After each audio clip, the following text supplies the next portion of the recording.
పరిశుద్ధ గ్రంథంలో నుంచి 2వ సమూయేలు గ్రంథము 22వ అధ్యాయము 2వ సమూయేలు గ్రంథం 22వ అధ్యాయము 29వ వచనాన్ని మనం చదువుదాం. 29వ వచనం.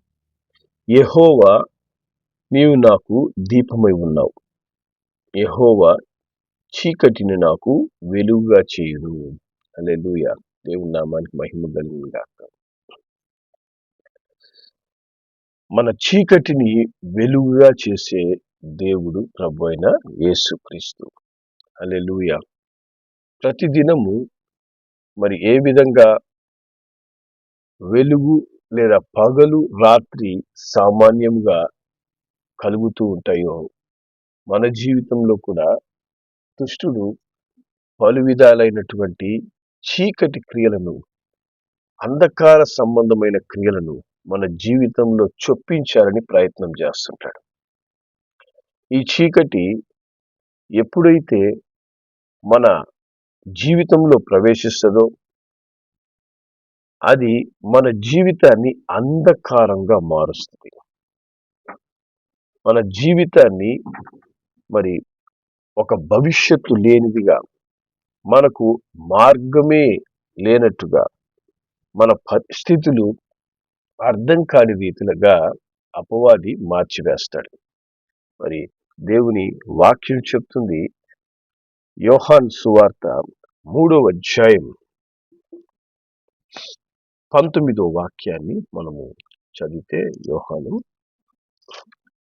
3వ అధ్యాయము 19వ వాక్యము, ఆ తీర్పు ఇదే, వెలుగు లోకంలోనికి వచ్చెను కానీ తమ క్రియలు చెడ్డవైనందున మనుషులు వెలుగుని ప్రేమింపక చీకటినే ప్రేమించారు.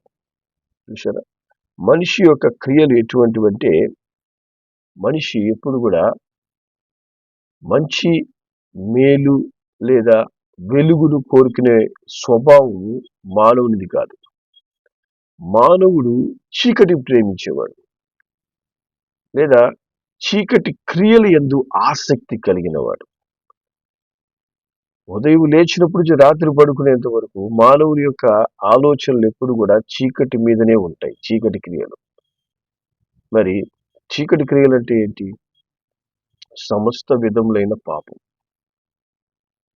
సమస్త విధములైనటువంటి పాపమును మరి మానవుడు కోరుకుంటున్నందువల్ల తన జీవితంలో చీకటికి అవకాశం ఇస్తూ ఉంటాడు.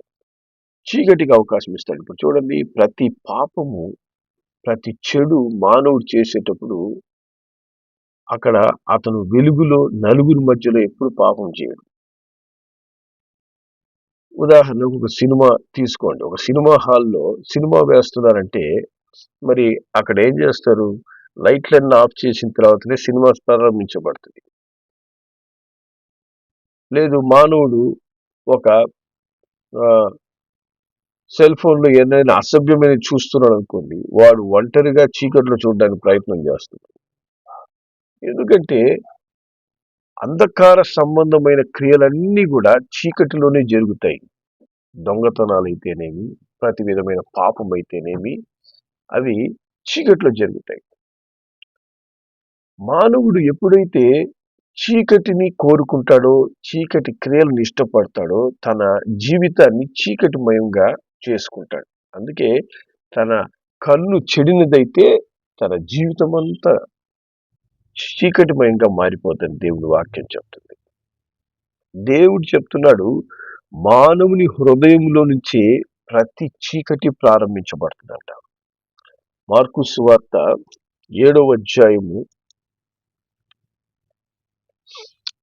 మార్కు సువార్త 7వ అధ్యాయము 20 నుంచి 23 వచనాల వరకు మనము చదివితే ఇక్కడ వాక్యం చెప్తుంది, మనిషిని లోపల నుంచి బయలు వెళ్ళినది మనుషుల్ని అపవిత్రపరచును. లోపల నుండి అనగా మనుషుల హృదయంలో నుండి దురాలోచన, జారత్వము, దొంగతనము, నరహత్య, వ్యభిచారం, లోభము, చెడుతనము, కృత్రిమము, కామ వికారము, మరి మత్సరము, దేవదూషణ, అహంభావం, అవివేకం వచ్చును. ఈ చెడ్డవన్నీ లోపల నుండి బయలు వెళ్ళి మనిషిని అపవిత్రపరుస్తాయి. మనుషులు చెడ్డ క్రియలను ప్రేమించినందువల్ల, చెడ్డ క్రియలు ఇష్టపడినందువల్ల వాళ్ళు చీకటిని ప్రేమిస్తున్నారు. ఈ చెడ్డవన్నీ ఎక్కడ ప్రారంభమైనవి? మానవుని హృదయంలో నుంచే ప్రారంభమవుతున్నాయి ఈ చెడు క్రియలన్నీ కూడా. కానీ దేవుడు మన చీకటిని వెలుగుగా మార్చేవాడై ఉన్నాడు.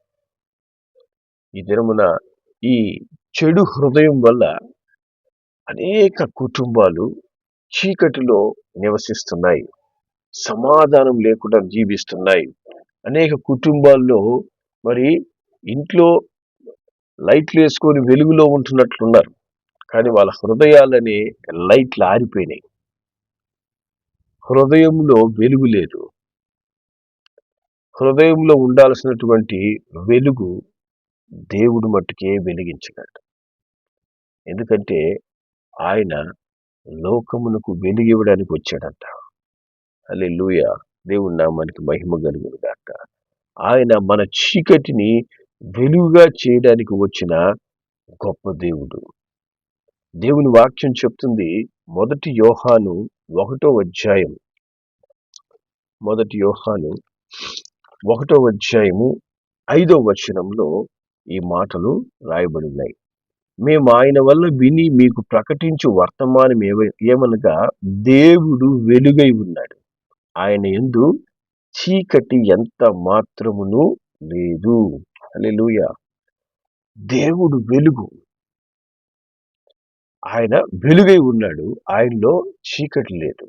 హల్లెలూయా. మరి మనం అనుకుంటాము, అంటే మానవుని యొక్క ఆలోచన ఎలా ఉంటుందంటే, మనకు కరెంట్ వస్తే కదా బల్బు వెలుగుతుంది, లేదా సూర్యుడు వస్తే కదా వెలుగు వస్తుంది, కాబట్టి దేవునిలో కూడా ఒక టైంలో చీకటి, ఒక టైంలో వెలుగు ఉంటుందేమో అని. దేవుడు సూర్యుడిని సృజించినప్పుడు నిరంతరము వెలిగే జ్యోతిగా సృష్టించాడు. మన భూమి సూర్యుని చుట్టూ తిరుగుతున్నప్పుడు తన చుట్టూ తాను తిరగడం వల్ల మనకు వెలుగు, అలా పగలు రాత్రి వస్తున్నాయి. కానీ సూర్యుడు అప్పుడప్పుడు చీకటి అవుతాడా? కాడు. ఆయన ఎప్పుడు వెలిగే. ఆ వెలిగించే జ్యోతులను లెక్కలేనన్ని సృష్టించినటువంటి దేవుడు, ఆయన అపారమైన వెలుగుతో ప్రకాశించుచున్నాడు. హల్లెలూయా. ఆయనలో చీకటి లేదు. ఆయనలో చీకటి క్రియలకు అవకాశం లేదు. హల్లెలూయా. మానవులు వారి క్రియలు చెడ్డవైనందున వారు చీకటిని ప్రేమించి వెలుగునొద్దకు రావడం లేదంట. దేవుని వాక్యం చెప్తది, అపోస్తుల కార్యములు 26వ అధ్యాయము, అపోస్తుల కార్యములు 26వ అధ్యాయము 16 నుంచి 18 వరకు మనం చదివితే, నీవు నన్ను చూచిన సంగతిని గూర్చి, నేను నీకు కనబడబో సంగతిని గూర్చి నిన్ను పరిచారకునిగాను సాక్షినిగా నియమించుటకై కనబడి ఉన్నాను. నీవు లేచి నీ పాదములు మోపి నిలువుము. నేను ఈ ప్రజల వలనను అన్యజనుల వలనను హాని కలగకుండా నిన్ను కాపాడెదను. వారు చీకటిలో నుండి వెలుగులోనికి, సాతాను అధికారంలో నుంచి దేవుని వైపునకు తిరిగి నా యందలి విశ్వాసం చేత పాపక్షమాపణ, పరిశుద్ధపరచబడిన వారిలో స్వాస్థ్యం పొందినట్లు వారి కన్నులు తెరుచుటకై నేను నిన్ను వారి యొద్దకు పంపెదను. హల్లెలూయా. చీకటి లేదా చీకటి క్రియలు, చీకటితో నింపబడిన హృదయం. ఈ హృదయము ఎవరి అధికారంలో ఉంటుంది అంటే, దేవుని వాక్యం స్పష్టంగా ఇక్కడ ఏం చెప్తుందంటే, సాతాను అధికారం. సాతాను యొక్క అధికారానికి లోబడిన వ్యక్తి యొక్క హృదయము చీకటిమయం. వారి హృదయంలో నుంచి ఎప్పుడు చీకటి సంబంధమైన ఆలోచనలు, చీకటి సంబంధమైన క్రియలు నింపబడి ఆ ఆలోచనలతోనే వాడు జీవిస్తాడు. దేవుడు అంటున్నాడు, ఆ యొక్క సాతాను యొక్క అధికారం నుండి దేవుని వైపుకు, అనగా వెలుగులోనికి ప్రతి మానవుడు రావాలని దేవుడు కోరుకుంటున్నాడు. హల్లెలూయా. ఈ లోకంలో ఎన్ని జాతులు, ఎన్ని రకాల మరి దేశాలు, భాషలు మాట్లాడేవారు, ప్రాంతాలు ఎన్ని ఉన్నా ప్రపంచాన్ని మనం 2 విధాలుగా విభజించవచ్చు. ఒకటి సాతాను అధికారం లేదా చీకటిలో నివసిస్తున్నటువంటి ప్రజలు. 2 వెలుగు సంబంధులు దేవుని వెంట నడుస్తున్నటువంటి ప్రజలు. హల్లెలూయా.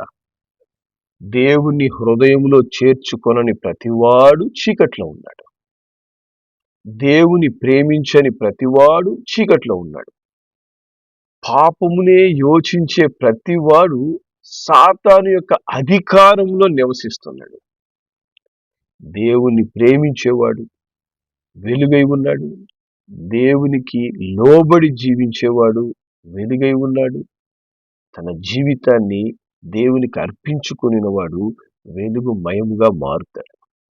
పాప క్షమాపణ పొందుకొని పరిశుద్ధపరచబడతాడు. హల్లెలూయా. దేవుని నామానికి మహిమ కలుగును గాక. అందుకే ఎఫెసీయులకు రాసిన పత్రిక 5వ అధ్యాయం 8వ వచనంలో దేవుని వాక్యం చెప్తుంది, మీరు పూర్వమందు చీకటై ఉంటిరి, ఇప్పుడైతే ప్రభువునందు వెలుగై ఉన్నారు. హల్లెలూయా. ఒక కాలంలో మన జీవితాలు కూడా చీకటి రాజ్యం ఏలింది. చీకటి క్రియలు మనల్ని కంట్రోల్ చేసాయి. సాతాను అధికారం కింద మనం ఉన్నందువల్ల అపవాది మనకు చెడు తలంపులు, చెడు క్రియలు చేసేందుకు వాడు ప్రేరేపించాడు. కానీ ప్రభు అయిన యేసుక్రీస్తు ఆ అంధకార సంబంధమైన అధికారం నుంచి మనకు విడుదలిచ్చాడంట. హల్లెలూయా. కొలస్సీయులకు రాసిన పత్రిక 1వ అధ్యాయం 13వ వచనంలో దేవుని వాక్యం చెప్తుంది, ఆయన మనలను అంధకార సంబంధమైన అధికారం నుండి విడుదల చేసి తాను ప్రేమించిన తన కుమారుని యొక్క రాజ్య నివాసులుగా చేసెను. హల్లెలూయా. ఆ కుమారుని యందు మనకు విమోచనం అనగా పాప క్షమాపణ కలుగుచున్నది. కాబట్టి అంధకార సంబంధమైన అధికారము కింద ఉన్న మనలను దేవుడు ఏం చేసినాడు? విడుదల చేశాడు. మనకు తన రక్తాన్ని ఆయన ప్రోక్షించి ఆ రక్తము ద్వారా మన పాపములన్నిటిని క్షమించి మనలను వెలుగు యొద్దకు తీసుకొచ్చాడు. వెలుగుమయముగా మార్చాడు. హల్లెలూయా. ఈ దినమున మన హృదయంలో ఆయన వెలిగించి పాప క్షమాపణ ద్వారా పరిశుద్ధపరిచాడు మనల్ని. దేవుని నామానికి మహిమ కలుగును గాక. అందుకే మనము వెలుగు సంబంధులమై ఉంటూ ఉన్నాం. ఆది యందు దేవుడు వెలుగును చీకటిని వేరుపరిచాడంట. అదే విధంగా దేవుడు ఏం చేస్తున్నాడు? నీ జీవితంలో ఉన్న చీకటిని వేరుపరిచాడు, మనలను వెలుగుగా మార్చాడు. హల్లెలూయా. దేవుని నామానికి మహిమ కలుగును గాక. అందుకే యోహాను సువార్త 8వ అధ్యాయము 12వ వచనంలో దేవుని వాక్యము ఈ విధంగా చెప్తారు. యేసు ప్రభు ఈ విధంగా చెప్తారు. యేసు, నేను లోకమునకు వెలుగును, నన్ను వెంబడించువాడు చీకటిలో నలుగుక జీవపు వెలుగు కలిగి ఉండునని వారితో చెప్పాను. ఆయన అంటున్నాడు, నేను లోకాన్ని వెలిగించడానికి వచ్చాను. హల్లెలూయా. నేను నిజమైన దేవుడును, నేను అపవిత్రులను కాదు, నేను పాపములో నివసించిన దేవుణ్ణి కాదు, నేను పరిశుద్ధులను, నన్ను వెంబడించు వారు కూడా పరిశుద్ధులుగా ఉండుటకు వారిని పరిశుద్ధపరచడానికి నా పరిశుద్ధ రక్తాన్ని కార్చాను. మరి వారిలో ఎటువంటి చీకటి బంధకాలు, ఏ విధమైనటువంటి చీకటి క్రియలు, చీకటి యొక్క అధికారం వారి మీద పని చేయకుండా ఉండినట్లు వారిని చీకటిలో నుంచి జీవపు వెలుగులోనికి నేను నడిపిస్తూ ఉన్నానని. హల్లెలూయా. కాబట్టి ఈ దినమున నీవు ఎటువంటి చీకటి నీ జీవితాన్ని ఆవహించడానికి ప్రయత్నం చేస్తున్నా, ఏ విధంగా రాత్రిని దేవుడు పగులుగా మారుస్తాడో అదే విధంగా నీ చీకటిని ఆయన ఆల్రెడీ వెలుగుమయంగా చేసి ఉన్నాడు. హల్లెలూయా. నీ నీ నీ జీవితాన్ని వెలిగించిన దేవుడు ఆయన. చీకటి నుంచి ఆశ్చర్యకరమైన వెలుగులోనికి నిన్ను తీసుకొచ్చాడు. హల్లెలూయా. కాబట్టి చీకటికి మన జీవితాల మీద అధికారం లేదు. మన కుటుంబాల మీద చీకటికి అధికారం లేదు. హల్లెలూయా. ఒకవేళ ఇంకా చీకటి క్రియలు మన జీవితంలో కనిపిస్తున్నా, లేకపోతే చీకటి యొక్క ప్రభావం మన కుటుంబం మీద కనిపిస్తున్నా, దేవుడు నా యొక్క దీపమును వెలిగించాడు, ఆయన నా చీకటిని వెలుగుగా మార్చాడు అని మనం ఎప్పుడైతే విశ్వసిస్తామో, ఆయనకు మన జీవితాలను ఇంకా పరిపూర్ణంగా అప్పగించుకుంటామో, మన చీకటిని ఆయన వెలుగుగా మారుస్తాడు. మన కుటుంబంలో ఉన్నటువంటి అసమాధానాన్ని ఆయన తొలగిస్తాడు. మన జీవితాల్లో ఉన్నటువంటి ప్రతి దుష్టుని యొక్క ప్రభావమును ఆయన తొలగించడానికి శక్తివంతుడు.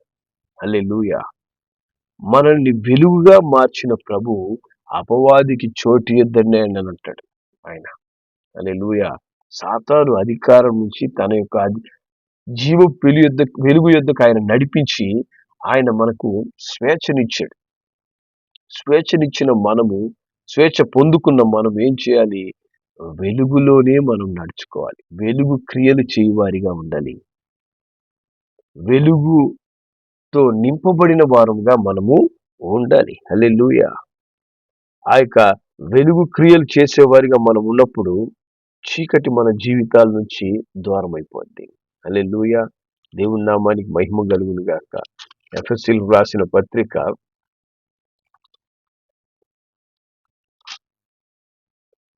మరి 5వ అధ్యాయము 8-9 వచనాలు మనం చదివితే ఇక్కడ వాక్యం చెప్తుంది. మీరు పూర్వమందు చీకటై ఉంటిరి, ఇప్పుడైతే ప్రభువునందు వెలుగై ఉన్నారు. వెలుగు ఫలము సమస్త విధములైన మంచితనం, నీతి, సత్యము అను వాటిలో కనబడుచున్నది. హల్లెలూయా. కనుక ప్రభువుకి ఏది ప్రీతికరమైనదో దాన్ని పరీక్షించుచు వెలుగు సంబంధుల వలె మనము నడుచుకోవాలంట. హల్లెలూయా.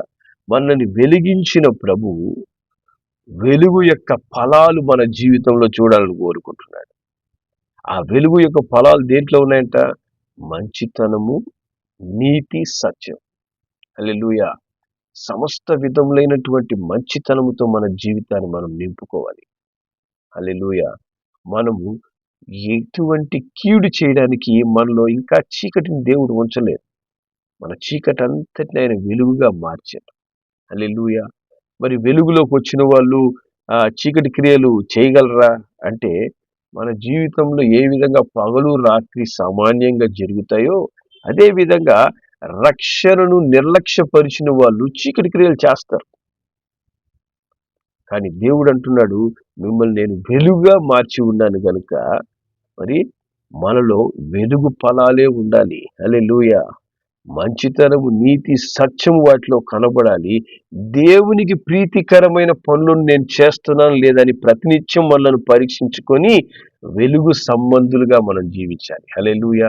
నేను ముందే చెప్పాను, ఈ లోకంలో 2 రకాల మనుషులు ఉన్నారు. ఒకటి వెలుగు సంబంధులు, 2 చీకటి సంబంధులు. మనం వెలుగు సంబంధులు అయిపోయినాం. లోకంలో చీకటి సంబంధులు ఎన్ని చీకటి క్రియలు చేయనియండి, వాళ్ళని చూసి మనం మన జీవితాల్లో చీకటి తీసుకొచ్చుకోకూడదు. నేను వెలుగై ఉన్న నా యేసయ్య యొద్దకు వచ్చి ఉన్నాను. ఆయన నా చీకటిని వెలుగుగా మార్చాడు. కనుక నేను వెలుగు సంబంధిగా నేను చేసే ఏ క్రియ అయినా కూడా అది ప్రభువుకి ప్రీతికరంగా ఉందా లేదా అని మనం గమనించి దానికి తగిన విధంగా మనం జీవించాలంట. 11వ వచనం చెప్తుంది, నిష్ఫలమైన అంధకార క్రియలలో పారివారై ఉండక వాటిని ఖండించండి. హల్లెలూయా. ఈ లోకంలో ఇంకా అంధకార క్రియలు ఉన్నాయి. అంధకార క్రియలు చేసే వాళ్ళు ఉన్నారు. దేవుని ప్రేమించే వారి కంటే లేదా వెలుగును ప్రేమించే వారి కంటే చీకటిని ప్రేమించే వాళ్ళే ఎక్కువ మంది ఉన్నారు. కానీ మనము ఎలా ఉండాలి? నిష్ఫలమైన ఈ అంధకార క్రియలను మనము ఖండించాలంట. హల్లెలూయా. పూర్వమందు మనం చీకటై ఉన్నాం. ఇప్పుడు మనము చీకట్లో లేము. మన హృదయాన్ని దేవుడు వెలిగించాడు, పరిశుద్ధపరిచాడు, మనల్ని వెలుగు యొద్దకు తీసుకొచ్చాడు. హల్లెలూయా. దేవుని నామానికి మహిమ కలుగును గాక. యెషయా గ్రంథం 9వ అధ్యాయము 2వ వచనము ఈ విధంగా చెప్తుంది. చదువుదాం. చీకట్లో నడుచు జనులు గొప్ప వెలుగు చూచున్నారు. మరణ ఛాయ గల దేశ నివాసుల మీద వెలుగు ప్రకాశించును. హల్లెలూయా. ఒక కాలంలో మనం చీకట్లో నడిచాం, చీకటిని కోరుకున్నాం, చీకటి పనులను ఇష్టపడ్డాం. కానీ ఆ చీకటి మనల్ని ఎక్కడికి తీసుకుపోబోయింది? మరణ ఛాయలోకి తీసుకుపోబోయింది, మరణానికి నడిపించబోయింది. కానీ ఆ చీకట్లో నడుస్తున్న మనకంట యేసు అనే గొప్ప వెలుగు మనం చూసాం. ఆ యేసునందుకు రాగానే మన చీకటంతా వెళ్ళిపోయింది. ఇప్పుడు ఏ విధంగా సూర్యుడు ప్రకాశించగానే చీకటిగా ఉన్నటువంటి ప్రాంతాలన్నీ ఒక్కసారి వెలుగుమయంగా మారిపోయి, మరి సూర్యుడు ప్రకాశించే కొలది అక్కడ ఏమైపోద్ది? సంపూర్ణమైన వెలుగు వస్తుంది. అదే విధంగా మన చీకటంతా యేసు ముందు నిలబడగానే పటాపంచలైపోయింది. ఆ సూర్యుడు ముందు మనం నిలబడండి, సూర్యుడు వెలుగు ప్రకాశించే కొలది మనం ప్రకాశిస్తాం. హల్లెలూయా. మనము యేసు యొక్క వెలుగు ఈ లోకంలో ప్రకాశించడానికి చీకటి నుంచి విడుదల పొందుకున్నాం. పాపపు ఈ సంకెళ్ళు తెంపబడి ఉన్నాయి. మనలో యేసయ్యలో చీకటి లేనట్టే మనలో చీకటి లేదిక. హల్లెలూయా. చీకటి నడిచేందుకు అవకాశం లేదు. ఎందుకంటే జీవపు వెలుగు మనలో ప్రకాశిస్తుంది. మన హృదయములో జీవపు వెలుగు ఉంది. హల్లెలూయా. మరణమిక లేదు. శాశ్వత జీవముతో మనము నింపబడి ఉన్నాం. దేవుని నామానికి మహిమ కలుగును గాక. ఒక కాలంలో చీకట్లో నడిచిన మనము ఆ గొప్ప వెలుగైనటువంటి యేసయ్య వద్దకు వచ్చేసాం. హల్లెలూయా. కాబట్టి ఆ వెలుగు నీ మీద ప్రకాశిస్తుంది. దేవుని నామానికి మహిమ కలుగును గాక. యెషయా గ్రంథం 60వ అధ్యాయము 1వ వచనం చెప్తుంది, నీకు వెలుగు వచ్చింది, లెమ్ము ప్రకాశించు, యెహోవా మహిమ నీ మీద ఉదయించింది. హల్లెలూయా. దేవుని మహిమ నీ మీద ఉదయించి నీ చీకటంతటిని పారదోలేసింది. ఇంకా నువ్వు చీకట్లో ఉన్నావని ఎందుకు అనుకుంటున్నావు? ఇంకా సంఖ్యలు సమస్యల్లో నేను కొట్టుమిట్టాడుతున్నానని ఎందుకు అనుకుంటున్నావు? వాటన్నిటి నుంచి యేసు నీకు విడుదలిచ్చి ఉన్నాడు. యేసయ్య నీకు జీవపు వెలుగై ఉన్నాడు. నిన్ను నీ కుటుంబమును ఆయన వెలుగుతో నింపాడు. హల్లెలూయా. నీకు వెలుగు వచ్చింది అంటున్నాడు. లేచి నువ్వు ప్రకాశించిక. హల్లెలూయా. దేవుని నామానికి మహిమ కలుగును గాక. సూర్యునే వెలిగింప చేసినటువంటి జీవపు వెలుగు కలిగిన యేసయ్య యొక్క వెలుగు నీ మీద ప్రకాశిస్తున్నప్పుడు నీ యొక్క వెలుగు సూర్యుని యొక్క తేజస్సు కంటే అధికమైంది. హల్లెలూయా. అంతటి పరిశుద్ధతను, అంత పవిత్రతను, అంత క్రీస్తు పోలిన జీవితాన్ని జీవించేందుకు ప్రభువు నిన్ను నీ కుటుంబాన్ని ఎన్నుకొని ఉన్నాడు. హల్లెలూయా. మరి ఇక్కడ 2వ వచనం చెప్తుంది, 2, 3 వచనాలు, చూడుము భూమిని చీకటి కమ్ముతుంది, కటిక చీకటి జనములు కమ్ముతుంది, యెహోవా నీ మీద ఉదయిస్తున్నాడు, ఆయన మహిమ నీ మీద కనబడుతుంది, జనములు నీ వెలుగుకు వస్తారు, రాజులు నీ ఉదయకాంతికి వస్తారు. హల్లెలూయా. కాబట్టి లోకంలో చీకటి ఉండొచ్చు, మనలో చీకటి లేదు. లోకంలో చీకటి కమ్మచ్చు, కానీ దేవుడు నీ మీద ఉదయించి ఉన్నాడు. దేవుని యొక్క వెలుగు నీ మీద ఉదయిస్తుంది. హల్లెలూయా. ఏ విధంగా వెలుగు చూడగానే చీకట్లో ఉన్న ప్రజలంతా వెలుగు యొద్దకు వస్తారో అదే విధంగా అనేకులను వెలిగించుటకు దేవుడు నీ జీవితాన్ని వెలిగించాడు. హల్లెలూయా. ఇంకా నేను చీకట్లో ఉన్నాను, ఇంకా నేను అంధకారంలో ఉన్నా, ఇంకా పాప బంధకాలు నా మీద ఉన్నాయి, ఇంకా సాతాను యొక్క కంట్రోల్లో నేను ఉన్నాను అని ఆలోచించడం అది అబద్ధం. నన్ను దేవుడు వెలిగించి ఉన్నాడు. నేను జీవపు వెలుగు కలిగి ఉన్నాను. నేను ఇతరులను వెలిగించుటకు దేవుడు నన్ను ఎన్నుకొని ఉన్నాడు, ఏర్పాటు చేసుకున్నాడు. హల్లెలూయా. చీకటితో నాకు ఇక పొత్తు లేదు. చీకటి క్రియలు ఆలోచించడానికి నాకు సమయం లేదు. నా హృదయంలో ఉన్నటువంటి చీకటి అంతటిని యేసయ్య వెలుగుగా మార్చేశాడు. హల్లెలూయా. కాబట్టి ఇంకా నేను చీకటి సంబంధులతో సంబంధం లేదు, కానీ నేను వెలుగు సంబంధిని. చీకటి నుంచి వెలుగులోకి నేను వచ్చి ఉన్నాను. జీవపు వెలుగైనటువంటి ఆ యేసు వెంట నేను నడుస్తూ ఉన్నానంటూ యేసయ్య వెంట పరిశుద్ధంగా మనం నడుద్దాం. హల్లెలూయా. అపవాదికి ఇక చోటు యొక్క యేసు నిన్ను వెలిగించి ఉండగా, ఆయనే నీ జీవితానికి వెలుగై ఉండగా, ఆ జీవపు వెలుగును కలిగిన వారిమై ఇతరులకు వెలిగించే అద్భుతమైన జ్యోతులుగా ఈ లోకంలో మనం ప్రకాశిద్దాం. ప్రభు అట్టి కృప మనకు దయచేయును గాక. ప్రార్థన చేద్దాం. ప్రేమగల మా తండ్రి, నీకు వందనాలయ్యా. తండ్రి, చీకటిని ప్రేమించిన మమ్మలను, అయినా చీకటి యొక్క అధికారములో నైనా నివసిస్తున్న మమ్మలను మీరు పరిశుద్ధపరిచి ఆశ్చర్యకరమైన నీ వెలుగులోనికి తీసుకొచ్చినందుకు స్తోత్రం అయ్యా. మీ రక్తంతో మమ్మల్ని శుద్ధీకరించి జీవపు వెలుగుగా మమ్మల్ని మార్చినందుకు స్తోత్రములు చెల్లిస్తున్నామయ్యా. తండ్రి, వెలుగుమయమైన మాపైనైనా చీకటి క్రియలు ఇకపై పనిచేయడానికి అధికారం లేదు. మా కుటుంబాలకు విరోధంగా ఏ దుష్టి క్రియలు పనిచేయడానికి అధికారం లేదు. జీవపు వెలుగైన మేము నైనా ప్రతి చీకటిని పారదోలేగలిగేటువంటి వెలుగుతో నింపబడి ఉన్నాం. అట్టి వెలుగు మా నుంచి ప్రకాశిస్తూ ఉండగా నైనా తండ్రి, మేము మా కుటుంబాలు ఇంకా జీవపు వెలుగుతో నింపబడి ఇతరులకు వెలిగించువారిగా మా కుటుంబములను వెలిగించుకుంటూ ఇతరులకు మేలుకరంగా జీవించే విధంగా మమ్మల్ని నడిపించమని, ఆశీర్వదించమని యేసు నామములో ప్రార్థిస్తున్నాం తండ్రి. ఆమేన్.